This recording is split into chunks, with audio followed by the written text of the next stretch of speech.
Très heureuse de vous savoir nombreux en suivant Ecopolis Télévision. Tout de suite, les grandes lignes de l'actualité. La RDC a scellé ce 1er août la fête des parents, une journée spéciale pour honorer ceux qui nous ont donné la vie. Alors que certains se réunissent dans la joie, d'autres ont fait face à l'éloignement et aux difficultés économiques. Vous suivrez dans ce journal quelques réactions des Quinois sur les réalités de cette fête. Et puis, à Accord de paix RDC-Rwanda, la réunion inaugurale du comité mixte de surveillance du dit accord a eu lieu jeudi 31 juillet à Washington. Ce comité est chargé de servir de forum pour sa mise en œuvre et le règlement des différends à l'amiable. C'est un ouf de soulagement pour des millions de Congolais levés de la grève des médecins depuis plusieurs jours de perturbations. Les discussions entre le gouvernement et le syndicat des médecins ont finalement abouti à un accord mettant fin à un mouvement social qui a eu de lourdes conséquences sur les patients.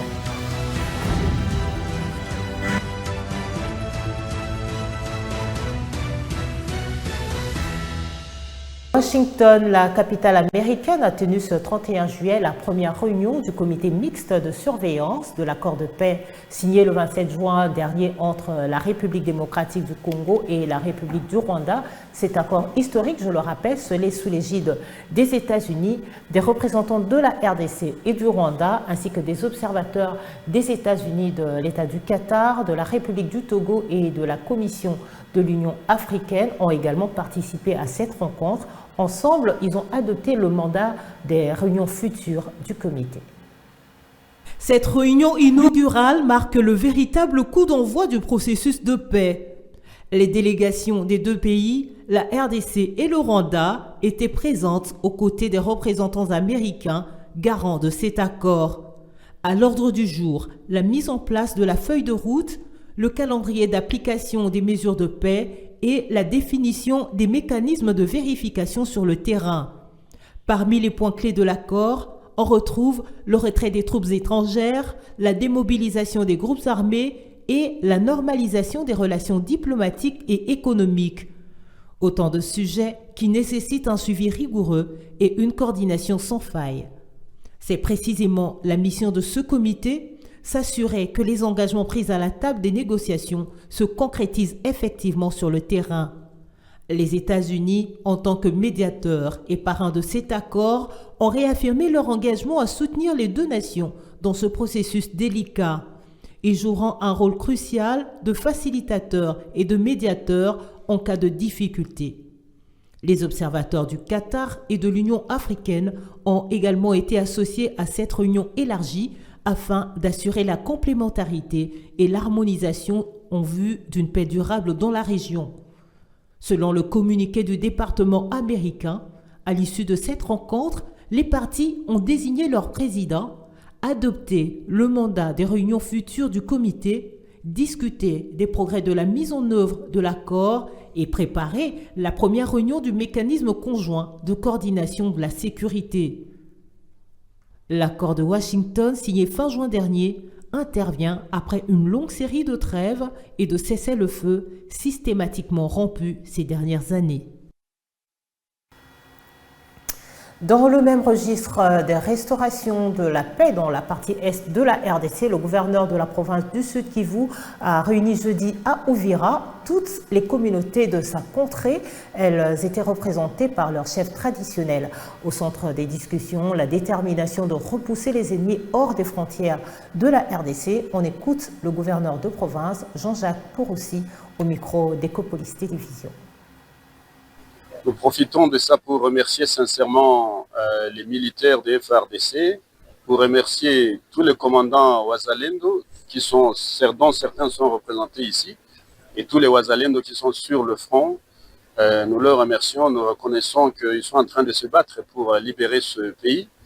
Et à cet effet, nous allons continuer à les accompagner. Maintenant, il y avait des incompréhensions qui sont passés dans les réseaux sociaux, dans les médias, en essayant de m'opposer en tant que gouverneur de province à certains généraux Wazalendo, en nous accusant des choses graves, en nous essayant de nous opposer aux chefs traditionnels, c'est-à-dire au Barça intercommunautaire d'ici à Uvira. Il n'en est rien au fait. Je remercie sincèrement nos frères et sœurs Wazalendo ici, notamment Samadari moi-même aussi, j'ai Général Makanaki et tous les autres qui ne sont pas ici, qui sont représentés et qui sont à Luvungi maintenant et sur d'autres théâtres d'opération. Nous disons merci à tous. Et donc là, on s'est mis d'accord pour qu'on se parle le plus possible, pour lever des malentendus. Nous avons confirmé notre combat de toujours. La province va apporter sa contribution, va continuer à apporter sa contribution à travers notamment une partie de la taxe pétrole pour renforcer les différentes lignes de front, pour appuyer nos Wazalendo qui ne meurent pas de faim, qui aient quelque chose, de quoi manger, de quoi acheter ce qu'il faut pour tenir. Nous avons suggéré ensemble de travailler la main dans la main avec tous ces éléments ici, en reconnaissant tout le travail qu'ils sont en train de faire pour bloquer l'ennemi, la progression ennemie, et nous allons les renforcer. Ce qu'ils obtenaient, nous allons encore renforcer. La province va appuyer aussi, encore une fois, pour qu'ils aient plus de moyens, plus d'efficacité et des marges de manœuvre. Donc voilà ce qu'on a discuté. Il y a eu des incompréhensions. Et on l'a dit ici, partout il y a des êtres humains, il y a toujours des contradictions. Il y a des choses qu'on entend bien, d'autres pas bien. Nous sommes dans des milieux politiques sensibles. On essaie de jouer sur la fibre ethnique. Il n'en est rien. Tous les chefs communautaires ici se sont présentés et ont parlé du fait qu'il n'y a absolument rien. Les Bashi, les Babembe, les Bavira, Bafuliru, Banyindu, toutes les communautés qui vivent ici doivent continuer à vivre comme chez elles. Et tout le monde s'y est engagé à continuer dans ce combat. Dans l'actualité également, la deuxième audience publique du procès de l'ancien président Joseph Kabila a bel et bien eu lieu jeudi 31 juillet à la Haute Cour militaire. Cette journée a consisté notamment à la projection de plusieurs vidéos à charge de l'autorité morale du FCC poursuivie pour de multiples infractions. Parmi ces éléments figurait une interview du prévenu réalisée en Afrique du Sud avec Thabo Mbeki, son discours prononcé à son arrivée à Goma ainsi qu'une déclaration de son collaborateur Kikaya Bin Karoubi. Selon le ministère public, les provinces du Nord Kivu, du Sud Kivu et de l'Ituri se sont constituées parties civiles dans ce procès. La prochaine audience est fixée au 7 août courant. Je vous propose de suivre l'avocat de la partie civile qui représente la République démocratique du Congo, Richard Bondo, coordonnateur du dit collège.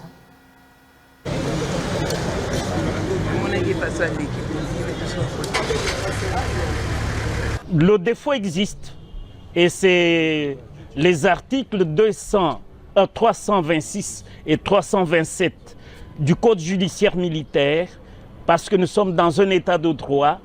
Vous savez, John Locke a défini l'état de droit comme l'état différent de l'état nature où c'est la loi de la force. Mais dans un état de droit, la force est à la loi. Et comme la loi dit, qu'on peut au niveau même de la haute cour militaire adjuger un défaut contre un prévenu défaillant, et M. Kabila, qui a été saisi à ses résidences ou domiciles plusieurs ici, n'étant pas venu comparaître, c'est à bon droit que le ministère public, en l'occurrence l'auditeur général près la haute cour militaire, avait requis défaut et défaut a été retenu.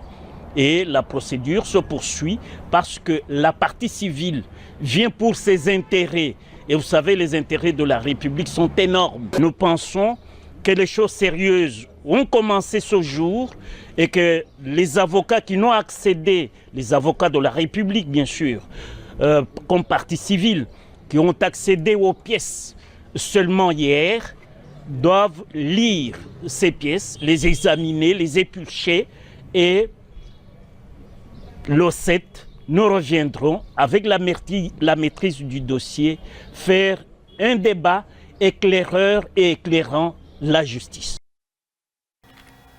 Je l'annonçais en titre, levée de la grève des médecins après plusieurs jours de perturbations de services dans les hôpitaux publics, résultat de la réunion tenue mercredi dernier entre le gouvernement et le représentant syndicaux du secteur sanitaire, présidé par le vice-premier ministre en charge de la fonction publique, Jean-Pierre Liao. La rencontre a réuni autour de la même table le ministre d'État au budget, Aimé Boji, le ministre de la Santé publique, Roger Kamba, ainsi que des délégués syndicaux représentant le personnel médical, paramédical et administratif.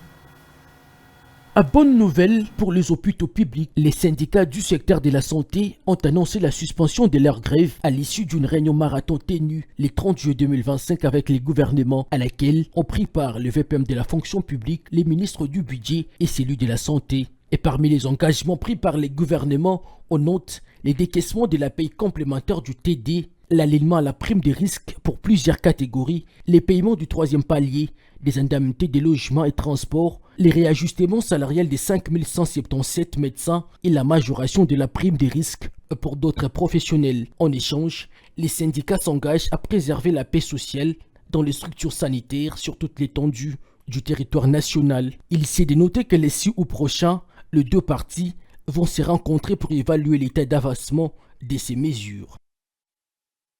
Climat des affaires dans ce journal, un nouveau souffle s'annonce pour le commerce entre la République démocratique du Congo et l'Ouganda, raison de la tenue à Kinshasa mercredi dernier d'une réunion stratégique.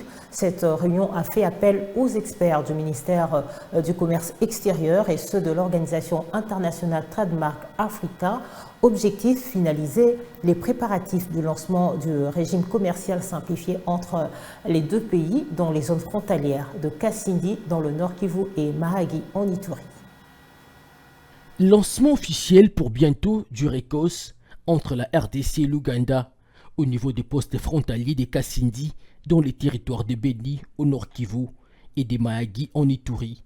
Mais aussi la vulgarisation de ces régimes spéciaux du COMESA qui accordent plusieurs facilités aux petits commerçants transfrontaliers et aux populations vivant le long des frontières et de la zone de la ZLECAf. La RDC va désormais bénéficier d'un appui technique et financier de Trademark Africa qui va renforcer également les capacités privées et institutionnelles.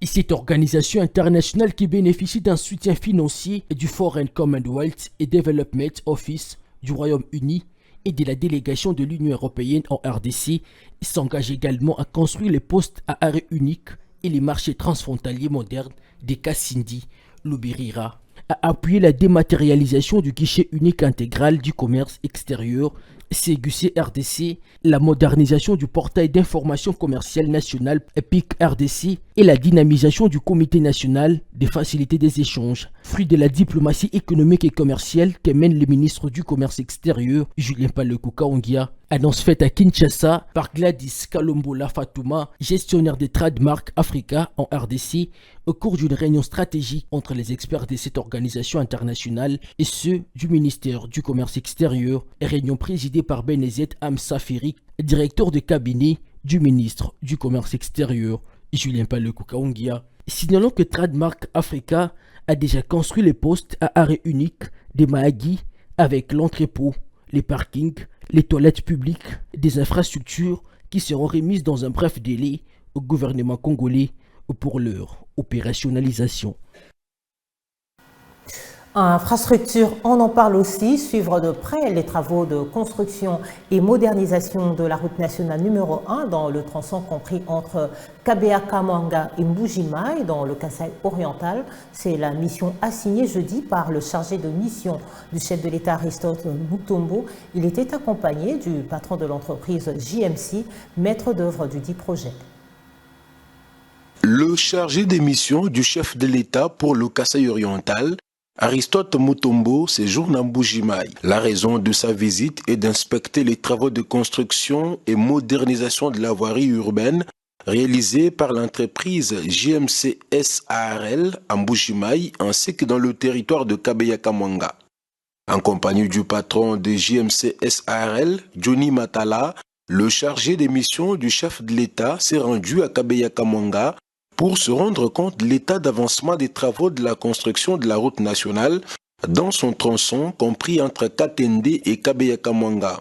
Sur place, Aristote Mutombo a salué la qualité du travail abattu par cette entreprise d'un fils du pays qui se bat jour et nuit pour achever le travail dans le délai fixé, tout en félicitant son patron pour avoir donné du travail au fils de Kabea-Kamwanga, luttant ainsi contre le chômage dans cette partie du pays. Il a visité le concasseur et l'usine d'enrobé de l'entreprise JMC qui bénéficie de la confiance du chef de l'État pour le désenclavement de la province du Kasaï oriental. 8e édition du championnat d'Afrique des Nations co-organisée par le Kenya, l'Ouganda et la Tanzanie. Après 5 jours de stage intensif en Tanzanie, les léopards A' ont atterri jeudi à Nairobi au Kenya dans le cadre de la dernière phase de leur préparation. Objectif: peaufiner des automatismes, adapter les stratégies et s'acclimater aux conditions locales. Une séance de reconnaissance du terrain est prévue au Moi International Sport, centre de Kasarani, où les Congolais affronteront le pays hôte, le Kenya, ce dimanche à 14 h. Une affiche de feu pour ouvrir le bal et tester les ambitions des fauves congolais dans cette compétition qu'ils ont déjà remportée à 2 reprises. Suivons ici la réaction du sélectionneur congolais Otis Ngoma à l'issue du match amical qui a opposé ses poulains au club sud-soudanais de Jamus FC, champion de la première division. Cette rencontre s'est soldée sur un score de 3 buts à 1 plutôt en faveur des Léopards. Il est au micro de Fortuné Foissa.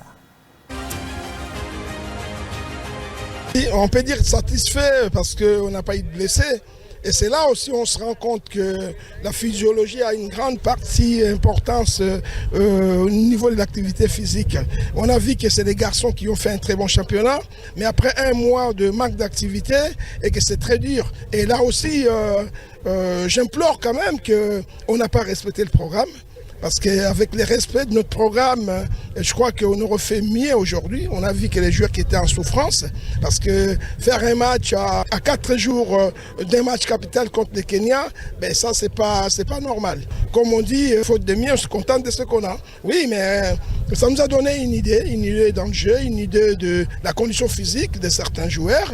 Et puis surtout, de la répétition des efforts. Donc là, l'équipe se dessine. Je félicite tout mon staff, que ce soit les staffs techniques, médical, communication et autres, parce que je crois qu'on s'en sort très difficilement. On ne savait pas où on allait, mais comme ça, maintenant on commence à voir un peu les bouts du tunnel. On espère qu'on va essayer de limiter tout d'abord les dégâts pour le premier match et on va monter crescendo parce que ça demande du temps. On ne connaît pas le niveau de l'équipe adverse.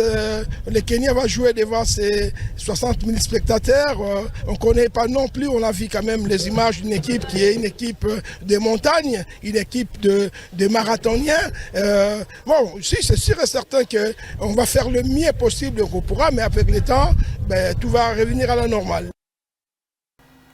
Tout à fait. Autre chose, 1er août, c'est la fête des parents en République démocratique du Congo. Un jour pour se souvenir, un jour pour aimer. Si la journée chômée est payée sur toute l'étendue du territoire national, elle revêt cependant des réalités différentes selon les régions. Au-delà de la tradition ancrée dans la culture congolaise, cette célébration se veut à la fois solennelle et joyeuse. À Kinshasa particulièrement, des familles se sont retrouvées pour rendre hommage à ceux qui ont bâti leur vie, qui soient encore là ou qui reposent en paix. Nos reporters ont recueilli quelques émotions ainsi que les rituels de cette journée. Et moi, en tant que parent, je suis très honorée que les enfants puissent en faire de même en ce jour du 1er août. Mais bon, en tant que parent, je n'attendrai pas, mes enfants n'attendent pas le 1er août pour me célébrer, c'est tous les jours qu'ils me célèbrent. Et c'est assez spécial, ça fait du bien. Des fois, nous ne nous rendons pas compte, nous nous rendons pas assez compte des sacrifices que nous, en tant que parents, nous faisons pour nos enfants. Et c'est justement ce jour que nous réalisons que quand nos enfants nous approchent et nous remercient, nous offrent des cadeaux, des fleurs, nous nous rendons compte combien nous sommes assez importants à leurs yeux. Donc voilà un peu. Mais oh, na mona rapena mingi te eza par rapport ya bana mingi bakenda ko visiter ba bakufa. Mais ba parents baza envie na mona rapena ba ki parango pena comme tel te. Que na mona pena que no bana ba se déplacer ba ketala ba parents na bango o baza envie que no ba sali mo feti moko boye bazo mela ba sala ba vidéo ndenge zalara souvent wana na mona raté. Pona nga batika ngo ka eza mukolomo malamu. Eza mukolomo malamu pona ba parents biso to kutana na bana to sangani soit pe moi lelo ba kermesse to ko kepe to célébrer ma journal lelo quelque part mais et ko sala moi mabe muke onga na mona bandeko o ba olelaka bazongeli su ma olela o ba bosana kala donc ba photo pe da muto akenda kala bo poster lisusu biso pena na ndenga ki spirituel to mona ngo vraiment to content ngo vraiment trop te neti nga vraiment kokende cimetière bajour à lelo kokitala ndeko mwa kufa kala na kokosala ngo te parce que naomona lokola na bandeli su esprit wana na mutu na nga namona vraiment bien te mpona kote bato bakende kotala bandeko na cimetière bao balelaka mais eza mokolo moko bien toko raisonner bandeko na biso. Mais ngai nakendaka na nga te, ngai nakendaka na nga te parce que namona yango bon mpona bato misusu eza c'est normal mais ngai tellement naza chrétien parce que eza mpe na bachrétien mosusu bakendaka mais à part ngai nakendaka na ngai te mais ya koloba na bacirconstance nyonso tokomela biso tokomisaka Nzambe parce que toyaki mabele tozonga mpe mabele mutu moko akotikala seko na mokili oyo aza te. Alors journée ya lelo eza mpe na ebele mpe bake kokunda eza mpe na ebele oyo bamisusu bakei mpe mpona koswete bandeko oyo baparent bakenda bayaya bakenda bapapa bakenda mais eza kaka ya kopesa Nzambe merci. Nous sommes là pour témoigner notre reconnaissance vis-à-vis des anciens et de ceux qui nous ont précédés. Je suis là devant le tombeau de ma grand-mère, donc c'est elle qui a donné vie à ma maman. Comme aujourd'hui c'est le 1er août, comme tout Congolais, comme tout Quinoise, je suis venu rendre visite à ma grand-mère, arranger son lieu de repos, balayer, laver, faire qu'elle puisse être propre, quoi. C'est pour cela que nous sommes là aujourd'hui. Ici, je suis devant la tombe de ma maman. Bon, on essaie un peu de lui rendre ses hommages et c'est tout. À propos de la journée, il n'y a pas vraiment d'effervescence, on ne comprend pas. Pourtant, Gombe était fermé à son temps, réouvert pour les enterrements, mais j'ai compris que ce n'est pas ce qu'on croyait. Il n'y a pas vraiment d'effervescence, pas assez de gens. Bon, on ne comprend pas si ils ont commencé ailleurs. Mais il faut qu'on inculque à nos enfants de respecter les morts, de les honorer. Je sais qu'on ne parle pas aux morts, mais... Donc, on a télémi à l'Iboso et à Kokonangai, maman boti maman nangai, ndoi nangai. Balobi, les morts ne sont pas morts. Nos bazara toujours penenabiso. Donc, toi, il faut rendre bango hommage pour ceux qui bango te mbele biso petozate. Et pour clôturer en beauté ce journal, c'est avec la chanson Famille de Lokwa Kanza en collaboration avec Fally Ipupa. Cette chanson, sortie en 2010, souligne l'importance de la reconnaissance et de l'appréciation des membres de sa famille, de leur vivant. Suivez.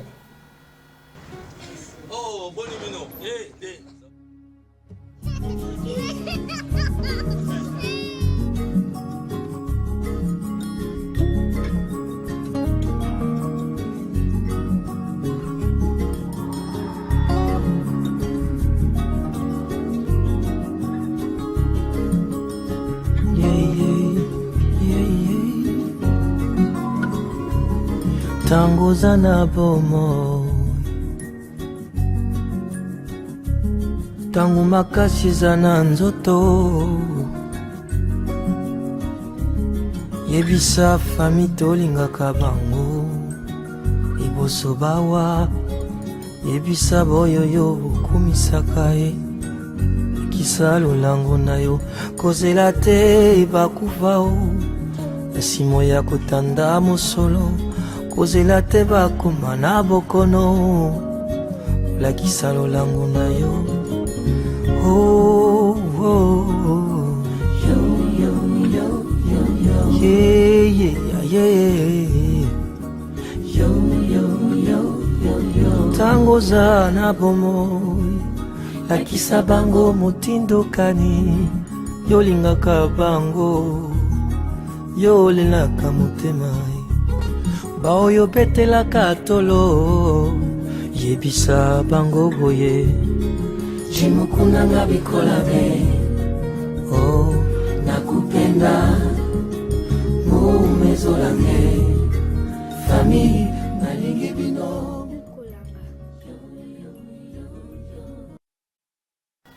Voilà tout pour l'essentiel de l'actualité de ce soir. Merci à vous. On se retrouve très bientôt pour de nouveaux titres de l'actualité.